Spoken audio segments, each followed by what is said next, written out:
సింగరేణి కార్మిక సోదరీమణులకి తెలంగాణ బొగ్గని కార్మిక సంఘ 24వ ఆవిర్భావ దినోత్సవ శుభాకాంక్షలు.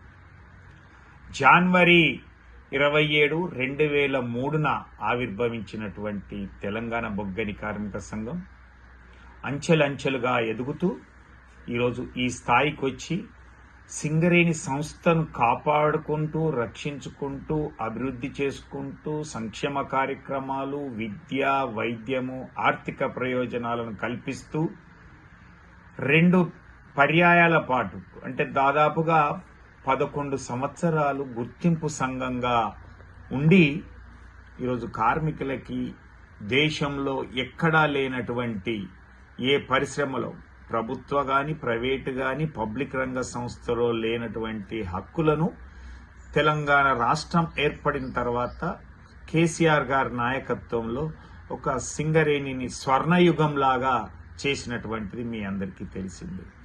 అయితే ఈ ఆవిర్భావ దినోత్సవం సందర్భంగా టీబీజీ కేసు పుట్టుక గురించి, పోరాటాలు, ఉద్యమాల గురించి కూడా మనం తెలుసుకోవాల్సినటువంటి అవసరం ఉన్నది.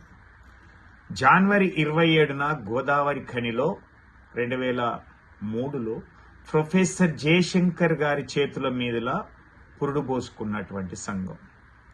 ఆ రోజు ఉన్నటువంటి పరిస్థితుల్లో సింగరేణిలో జాతీయ సంఘాల వైఫల్యమైతేంది, స్వార్థ రాజకీయ ప్రయోజనాలను కోసం కార్మిక హక్కులను తాకట్టు పెట్టినటువంటి సందర్భం అయితేంది, కార్మికులు అనేక సమస్యలతో సతమవుతుంటాయి. వాళ్ళు ఎప్పుడైనా సమ్మె పిలుపులు ఇవ్వడం తప్పితే కార్మికులకు ఏమీ సాధించింది లేదు.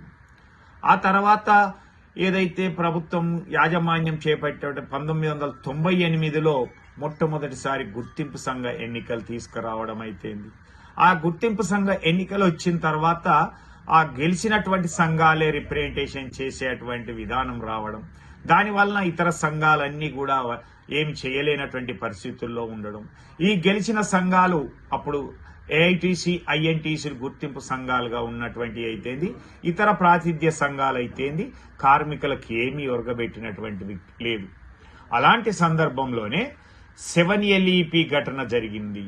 జల ప్రమాదంలో 17 మంది చనిపోయినటువంటి సందర్భంలో ఆ రోజు చంద్రబాబు నాయుడు గారు వచ్చి బాయిని విజిట్ చేసినట్టు, ఇంకా శవాలు బయటికి రానటువంటి సందర్భంలో అప్పటికే కేసీఆర్ గారు వచ్చి విజిట్ చేసినటువంటి సందర్భాన్ని పురస్కరించుకొని చంద్రబాబు నాయుడు వస్తే, చంద్రబాబు నాయుడు దిగి పైకి వచ్చిన తర్వాత ఏ ఒక్క హామీని ఇవ్వకుండా